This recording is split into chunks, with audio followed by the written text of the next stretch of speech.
Welcome to our viewers on public television here in America and around the globe. Mr. Trump feared the Mueller report would be the end of his presidency. Now it's out, he's claiming victory. The 448 pages reveal the Trump campaign thought it would benefit from information stolen by Russia. There's no finding of a conspiracy between the campaign and Moscow, but the report doesn't exonerate the president on obstruction of justice and details how he tried to get the special counsel fired. We start our coverage tonight with a report from our North America editor, Jon Sopel.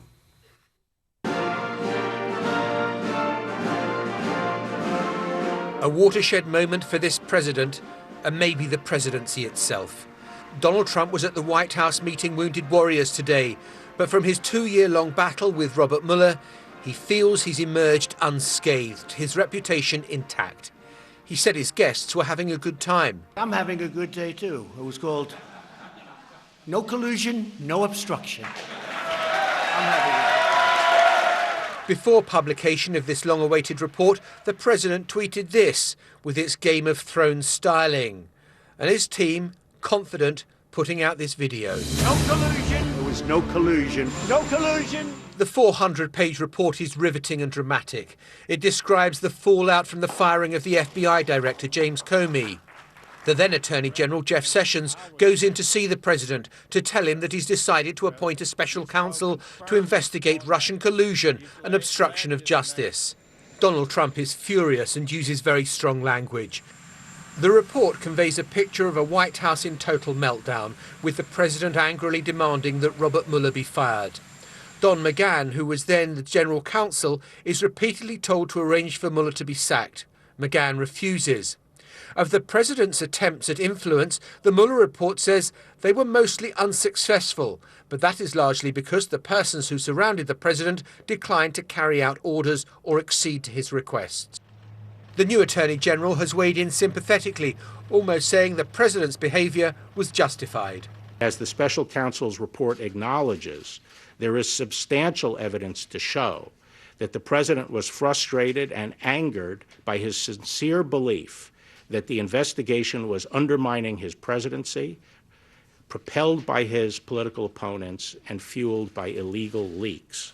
On the other question of whether there was collusion between the Trump campaign and the Russians, a clean bill of health. The Mueller report is being devoured on Capitol Hill, debated online. Democrats aren't buying the line that the president did nothing wrong.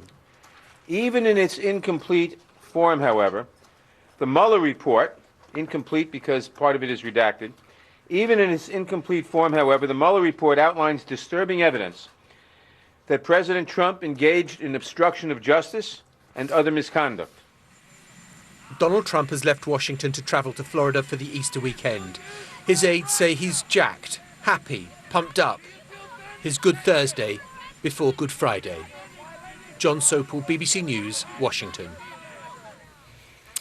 Joining us now from New York is George Washington University law professor Jonathan Turley. So, Jonathan, it's quite a page-turner, this report. Did the people around the president actually save him by refusing to carry out his orders, like firing the special counsel, which they didn't? They may have. You know, this was a close question for the prosecutors as to whether this could be obstruction of justice. And had the president been successful in firing Robert Mueller, that might have tipped the balance. And so you're left with this Zen-like question of, if the president ordered an obstructive act and no one listened, is it still obstruction? Because at the end of the day, Mueller wasn't fired, evidence was not destroyed, the investigation was not delayed. And so the prosecutors basically punt this one and say, we can't say one way or the other. In your reading of the report, Jonathan, was Robert Mueller suggesting that Congress itself take a look at whether the president obstructed justice? Well, he was leaving it to Congress and the Attorney General. Now, the Attorney General and the Deputy Attorney General both decided this was not a case for prosecutable obstruction of justice. But the Congress has a different task. The fact that it might be unindicted conduct doesn't mean that it's not impeachable conduct. And so they have to reach their own conclusions. And Jonathan, when you read the report, there are a lot of people who don't recall key events and a lot of people who lied. What kind of legal portrait does that add up to of the Trump campaign and the presidency? Well, none of this is very good optics. The president views this as a win. It depends how you define winning. He comes across in this report as rather unhinged and obsessive, but that is better than coming across as a conspiring felon. And so in the president's view, he's not going to be indicted and he's unlikely to be impeached. But the image is not a good one. These people essentially created a human shield around the special counsel to prevent the president from carrying out this threat. And there's an incredible moment where the White House counsel is ordered repeatedly to fire Mueller, and he refuses an order from the sitting president and even goes back to his office to pack his things because he thought this was the end of the day for him. And what do you make of the Attorney General's spirited defense of the president, given an episode like the one you just described? Well, I think that Bill Barr is trying to keep this in the strike zone. He was quoting from Mueller's findings. There is stuff in this report that is favorable to the president. Mueller does say that the president's reason for firing FBI Director Comey was because he was upset that Comey wouldn't say publicly what he was saying privately, that Trump was not a target of the investigation. That's different from wanting to end the investigation. They also say that Trump really didn't take steps to end the investigation. Now, having said that, they also say that his actions at least had an obstructive effect and might have had an obstructive intent. Jonathan, when you read the report closely, it says people affiliated with the Trump campaign lied about their interactions with the Russians, and those lies impaired the investigation of Russian election interference. So though the president is claiming no collusion, his supporters say no conspiracy, there was so much lying that apparently Mueller was finding it hard to get to the truth. Well, that's certainly true, although I do think, in fairness to the president, this report does give him, as John said, a clean bill of health on collusion. The original allegations against him, the special counsel does not mix words here. He says that they did not find evidence of crimes connected to collusion or Americans that knowingly cooperated on collusion. The findings are more mixed when it comes to obstruction. Jonathan Turley, thank you so much for joining us. Thank you. Well, let's go now to Jane O'Brien, who's at the White House for us. And Jane, the president was super bullish earlier on today. What's the mood in the White House now the report's out there for everyone to read and digest? Well, I think the most surprising thing that happened here today was that the president left for Mar-a-Lago about an hour ago, saying nothing. Everybody expected him to declare victory again and really make hay out of this report because, in his words, there is no collusion and no obstruction. So he's got his headlines and he's shaped the narrative. But I think what we're seeing now is a White House that really thinks it's done with explaining. It doesn't have to explain itself anymore. The report is out. People are going to make of it what they will. If you like Trump, you're going to say, yeah, no collusion, done, let's move on. If you don't like Trump, you're going to say, plenty of evidence of obstruction, we now need to look at this further. So I think the White House very much in a place where it wants to be tonight, and for Donald Trump, it's probably off to play golf. Indeed so. But Jane, is the White House trying now to move beyond this and indeed use it in the 2020 re-election campaign? Well, it's going to be difficult to put this behind them in the sense that the Democrats, of course, are not done with this. They've made that very clear all day. They want to hear from Robert Mueller himself. They also want to hear from Bill Barr, the Attorney General. They also have their own investigations into other aspects that this report might not have covered, like financing of the actual campaign. So although Robert Mueller's investigation is done, the report is out, this is not over. Will it be an issue for the campaign? A lot of Americans say they don't want to keep talking about it. They've got other things in their minds. So I don't know. It's difficult to say how that politically they can move on from this, but it's difficult also to see how they can continue ignoring it. Jane O'Brien at the White House for us tonight. Thank you. Well, while the president was celebrating today's report, as Jane was saying there, Democrats took rather a different view. Earlier, my colleagues Katty Kay and Matthew Price spoke with Democratic Congresswoman Jackie Speier from California, who sits on the Intelligence Committee. Congresswoman, it seems now that this is up to Congress and up to Democrats in Congress. What do you do with this report now? Well, what the report did, and what Robert Mueller was very clear in his document, was that he felt his hands were tied because the Office of Legal Counsel within the Department of Justice has guidelines that says you cannot indict a sitting president. He basically tossed the ball to Congress and said, you need to pursue obstruction of justice here. What's really important for all your listeners to be aware of, attempting to obstruct justice is a crime. There's no question that the president attempted to obstruct justice.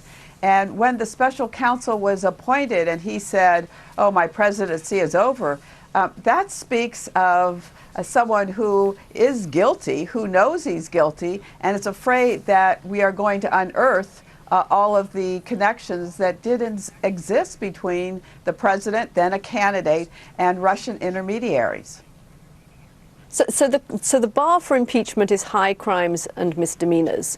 Do you think that this report and the phrases that you've had a chance to see in this report, I'm sure you know, it's very hard to have read the whole 400 pages. I do not expect you to have read that, but I'm sure you've read précis in it. Do the phrases that you've read on this issue of obstructing justice now make you feel that the party should be inclined to pursue the option of impeaching the president? You know, it's a very tough decision to be made now, because on the one hand, if we do what I believe we must do as an institution to protect the Congress of the United States and the presidency generally, we have an obligation to explore them. But in so doing, politically, we could be creating an environment where the president can use it politically to win re-election. So it's a Hobson choice, really, for the Congress right now. The Speaker of the House basically doesn't want to pursue this unless there are Republicans on the Senate side who will join with Democrats to create a 2/3 majority to convict the president. Mm-hmm. The House has the ability to impeach him because we need a majority, and there's probably a majority of House Democrats who would support impeachment. But then the question becomes, is there the ability to convict? In the case of Bill Clinton, he was impeached by the House and then was not convicted by the Senate, and then the Democrats gained seats the following year. Now, if we're going to look at this from a political perspective, maybe we would not impeach, but I don't think our obligation is to look at this politically. If, in fact, a sitting president is not going to ever be indicted by the Department of Justice because they have this guidance, then it really becomes incumbent on Congress to look very deeply and to recognize that if these are criminal acts and attempting to obstruct justice is a criminal act, I think we have an obligation to investigate further. Okay, Congresswoman Jackie Speier, Democrat from California, thank you very much. And joining us now is Ron Christie, a former advisor to George W. Bush. So, Ron, you heard it there, the Democrats' dilemma. Do they push for impeachment when that could damage them politically and help the president in 2020? I think it would be a very tactical mistake for them to pursue impeachment at this point. Robert Mueller came out and said very clearly that the president's campaign did not conspire with the Russian government to thwart the election, number one. And number two, he did not return any indictments on obstruction of justice. So for the Democrats to continue to say, well, there's more here, there's more investigating that needs to be done, they run the risk politically of an American electorate who are saying, are you so focused on Donald Trump that you're not looking at the kitchen table issues we elected you to do? And Ron, you've read the whole report, all 448 pages, including redactions. Was the president a little premature to declare a clean bill of health? I think he is. I think if you look at the second volume of this report, where it talks about 10 potential areas where the president obstructed justice, even though those indictments didn't come back, Laura, it paints a very, very chaotic picture of a White House where the president is asking people to lie for him, where the president's asking people to do certain things that you would say, is this presidential behavior? So the notion that he feels 100% vindicated, yes, maybe legally, but in the court of public opinion, for those who elect to read this report, they're going to learn a lot more about Donald Trump and his White House. Well, you've worked in the White House, Ron. Have you ever known a White House where the president calls on the top lawyer to fire a special counsel and people just walk out of the room and say, nah, not doing it? No. And the notion as a commissioned officer to the President of the United States, which Don McGahn is, which I was, you follow the orders of the president. If he did not want to follow an order of the president, he should have resigned immediately. So what I look at that and say is, how is this White House functioning that the president gives an order, the counsel says, no, I'm not going to follow that order, and then yet he remains on the job? And Ron, although the president is saying no collusion, and indeed Mueller doesn't find or doesn't establish a conspiracy between the Trump campaign and Russia, it's very clear that the Trump campaign was excited about this material coming via the Russians from WikiLeaks, and indeed they tried to get Hillary Clinton's emails. Is it embarrassing, if not illegal? Well, I think it's embarrassing, but also for having worked on a campaign, you certainly do want to dig up dirt on your opponents. The question is, where is this source coming from? You don't want to be in a situation where it's either Russian agents or there's the potential for these to be agents of a foreign government. Alarm bells should have been ringing. The FBI should have been called and tipped off to this, and the meeting in Trump Tower, in my view, never should have taken place. Well, what's your advice to Jared Kushner and Don Jr. as we look ahead to 2020? If the Russians come calling, what should they do? Call the FBI. Don't take the call. Call the FBI. The one thing I did learn from being in the White House is that the White House counsel's office is there to help you and to protect you. And now that they are in office, any sort of foreign involvement, any sort of foreign potential interference, they need to tip off the authorities and not get the dirt that they think that they're going to obtain. Ron, the president's a political wizard. We've seen that so many times. Can he move beyond this effortlessly? No. No, I don't think he can, because I don't think the Democrats will let him.